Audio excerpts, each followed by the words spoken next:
宋人如何过冬？《岁时杂记》中记载，旧俗经人10月朔卧酒，即置鸾肉于炉中，为作也喝，谓之暖炉。从农历10月初1寒衣节开始，宋人在这一天习惯开炉作会，炭火制肉，煎茶煮酒。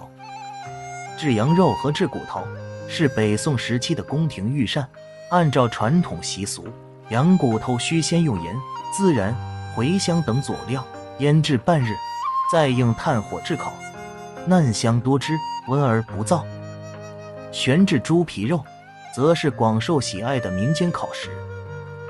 猪皮肉即带皮五花肉，切块后先腌制半日，再用竹签串成肉串，置于炭炉上反复翻烤，肥油酥脆甚汁，焦香四溢。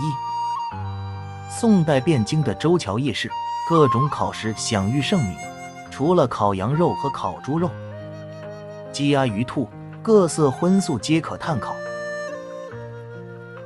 炭火升腾，晴窗带雪，围炉而坐，茶香氤氲间，烤肉扑鼻香。如此清欢，恰似冬日独有的浪漫。